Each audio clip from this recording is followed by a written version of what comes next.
ખંડ 4 અગાઉના ખંડોમાં સ્થાપિત થયેલા સામનના સાર્વત્રિક સિદ્ધાંતને વધુ એક પગથિયું આગળ લઈ જઈને પ્રાણી જગત અને જળ આપહમાં તેની અભિવ્યક્તિ સમજાવે છે. આ ઉપાસના મનુષ્યને પશુઓ પ્રત્યે અને જળ જેવા જીવનાધાર તત્વ પ્રત્યે આદરભાવ વિકસાવવા માટે પ્રેરિત કરે છે. છાંદોગ્ય ઉપનિષદ દ્વિતીય અધ્યાય ખંડ 4નું ગહન વિશ્લેષણ. શીર્ષક: પાંચવિધ સામન, પશુધન અને જળની ઉપાસના. આ સજીવ માત્રમાં સામનનો પ્રવાહ. પ્રસ્તાવના: સામનનું જીવજંતુ જગત સાથે જોડાણ.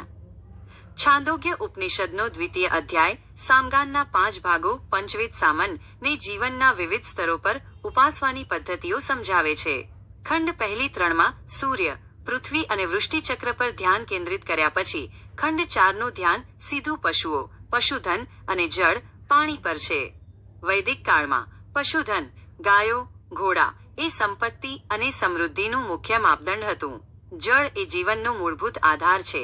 આ ખંડ શીખવે છે કે જો મનુષ્ય આ બંને મહત્વપૂર્ણ તત્વોને સામનરૂપ જોઈને ઉપાસે તો તેને ભૌતિક અને આધ્યાત્મિક બંને ફળ મળે છે. આ ઉપાસનાનો હેતુ જીવ માત્રમાં વ્યાપેલા પ્રાણ તત્વને ઓળખવાનો છે. આઈ પંચવિધ સામન અને પશુધનનું ચક્ર. ખંડ 4માં સામગાનના 5 ભાગોને પશુઓના જીવનના ક્રમ સાથે અને તેમના દ્વારા થતા જળના સેવન સાથે જોડીને ઉપાસનાની વિધિ સમજાવવામાં આવી છે. 1. હિંકાર, પશુઓનો જન્મ, ઉત્પત્તિ. સંબંધ: હિંકારને પશુઓના જન્મ, પ્રજાતિની ઉત્પત્તિ સાથે જોડીને ઉપાસવામાં આવે છે. વિશ્લેષણ: હિંકાર એ સામગાનની શરૂઆતનો ધ્વનિ છે. પશુઓનો જન્મ એ જીવનની પ્રગતિની શરૂઆત છે. પશુધન વિના યજ્ઞ, કૃષિ અને જીવન શક્ય નહોતું. આ ઉપાસકને યાદ અપાવે છે કે સંપત્તિની શરૂઆત હંમેશા જીવનની નવીનતા, સર્જનથી થાય છે. ગૂઢાર્થ: હિંકારરૂપ જન્મ એ સર્જનનું પ્રારંભિક બિંદુ છે, જે જ્ઞાન અને સમૃદ્ધિ તરફનો પ્રથમ સંકલ્પ છે. 2. પ્રસ્તાવ: પશુઓનું જળ સેવન. સંબંધ: પ્રસ્તાવને પશુઓ દ્વારા જળનું સેવન, પાણી પીવું સાથે જોડીને ઉપાસવામાં આવે છે. વિશ્લેષણ: પ્રસ્તાવ એ ગાનનો પ્રારંભિક આધાર છે.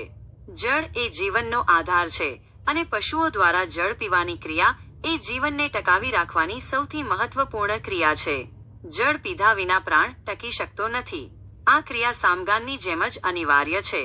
ગૂઢાર્થ: પ્રસ્તાવરૂપ જળ સેવન એ પશુઓના જીવનનો મૂળભૂત ધર્મ છે, જે દર્શાવે છે કે ધાર્મિક ક્રિયાઓનું મૂળભૂત ફળ જીવન ટકાવી રાખવું છે. 3. ઉદ્ગીત, જળ પીધા પછીની તૃપ્તિનો ધ્વનિ. સંબંધ: ઉદ્ગીતને જળ પીધા પછી પશુઓ દ્વારા થતા તૃપ્તિના ધ્વનિ સાથે જોડીને ઉપાસવામાં આવે છે. વિશ્લેષણ: ઉદ્ગીત એ સામગાનનો મુખ્ય ભાગ છે, જે આનંદ અને તૃપ્તિ સાથે જોડાયેલો છે. જળ પીધા પછી પશુઓ જે શાંતિ અને સંતોષનો ભાવ અનુભવે છે તે જ ઉદ્ગીત ઓમકારનું મૌન સ્વરૂપ છે. આ સંતોષ જ આધ્યાત્મિક શાંતિનું પ્રતીક છે. ગૂઢાર્થ: ઉદ્ગીતરૂપ તૃપ્તિ એ આત્મસંતોષનું પ્રતીક છે. બ્રહ્મને જાણીને જે પરમ શાંતિ મળે છે તે જ શાંતિ અહીં પશુઓના તૃપ્તિના ધ્વનિમાં જોવામાં આવે છે. 4. પ્રતિહાર, ઘાસ, જળ અને વનસ્પતિનો આધાર. સંબંધ: પ્રતિહારને ઘાસ, જળ અને વનસ્પતિની ઉપલબ્ધતા સાથે જોડીને ઉપાસવામાં આવે છે. વિશ્લેષણ: પ્રતિહાર એ પૂરક ભાગ છે. પશુઓનું જીવન જળ અને ઘાસ, વનસ્પતિ પર આધારિત છે. આ તત્વો પશુઓના જીવનને પાછળથી ટેકો આપે છે. આ ઉપાસના દ્વારા ઉપાસક પ્રકૃતિના અદૃશ્ય સમર્થનનું મહત્વ સમજે છે. ગૂઢાર્થ: પ્રતિહાર રૂપ વનસ્પતિ એ નિરંતર પોષણ અને પ્રકૃતિની કૃપાનું પ્રતીક છે. 5. નિધન, વિશ્વનું સંકલન અને અંતિમ વિશ્રામ. સંબંધ: નિધનને સર્વનું અંતિમ સંકલન અને શાંતિ સાથે જોડીને ઉપાસવામાં આવે છે. વિશ્લેષણ: નિધન એ સમાપ્તિ છે. પશુઓનું ચક્ર, જન્મ, પોષણ, વૃદ્ધિ અંતે વિશ્વના મહાન ચક્રમાં જ સમાઈ જાય છે. આ વિશ્રામ જ મોક્ષની શાંતિનું પ્રતીક છે. ગૂઢાર્થ: નિધનરૂપ શાંતિ એ આત્માનું પરમાત્મામાં વિલીન થવું છે, જે સર્વ ક્રિયાઓનું અંતિમ લક્ષ્ય છે. 2. જળ અને પશુધનની ઉપાસનાનું ગહન વિશ્લેષણ.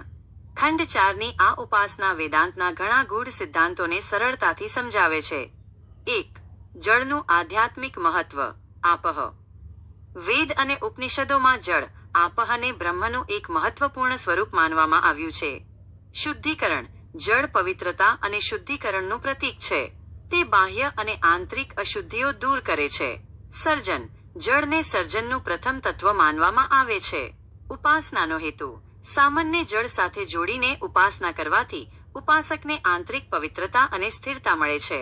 તે જળની જેમ નમ્ર અને સર્વને પોષણ આપનાર બને છે. 2. પશુધન અને કર્મનો સિદ્ધાંત. પશુધનની ઉપાસના દ્વારા ઉપનિષદ સમજાવે છે કે મનુષ્યની સમૃદ્ધિ અન્ય જીવોના જીવન પર આધારિત છે. પરસ્પર નિર્ભરતા. ગાયો ઘાસ ખાઈને દૂધ આપે છે, જે માનવ જીવન ટકાવે છે. આ ચક્ર નિસ્વાર્થ ક્રિયા, કર્મ અને પરસ્પર નિર્ભરતાનો પાઠ શીખવે છે. કર્મકાંડનો આધાર. પશુઓ યજ્ઞો માટે દૂધ, ઘી વગેરે આપે છે. તેમની ઉપાસના દ્વારા ઉપાસક યજ્ઞોના આધાર તત્વોનું સન્માન કરે છે. 3.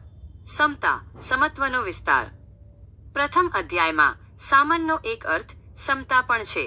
ખંડ 4 આ સમતાને મનુષ્ય અને પશુઓના સ્તર સુધી વિસ્તારે છે. સમાન ભૂખ. શ્વાન આખ્યાન ખંડ 12માં જોયું તેમ ભૂખ અને તરસ એ પ્રાણી અને મનુષ્ય બંનેની સમાન પ્રેરણા છે. સમાન પ્રાણ. પશુઓના જળ પીવાના તૃપ્તિના ધ્વનિમાં ઉપાસકને પોતાના પ્રાણની તૃપ્તિનો અનુભવ થાય છે. આનાથી તેને સમજાય છે કે પ્રાણ બ્રહ્મ સર્વ જીવોમાં સમાન રૂપે વ્યાપેલો છે. 3. ઉપાસનાનું ફળ, પશુધન અને સ્વર્ગલોક.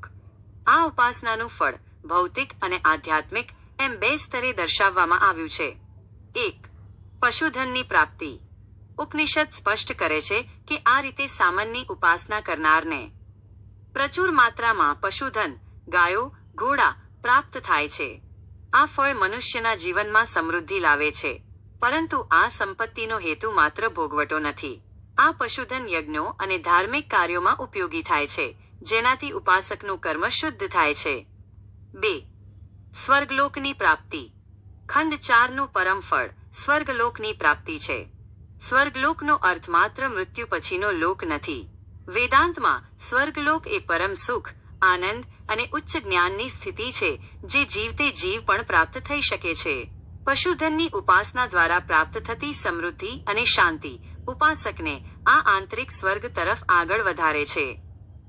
IV ઉપસંહાર. જીવનનું દિવ્ય સંગીત. છાંદોગ્ય ઉપનિષદનો ખંડ 4 મનુષ્યને શીખવે છે કે બ્રહ્મની સર્વવ્યાપકતા માત્ર સૂર્ય, આકાશ જેવા મહાન તત્વોમાં જ નહીં, પણ ગાયના જળ પીવાના અવાજ અને ઘાસના ઉગવામાં પણ છે.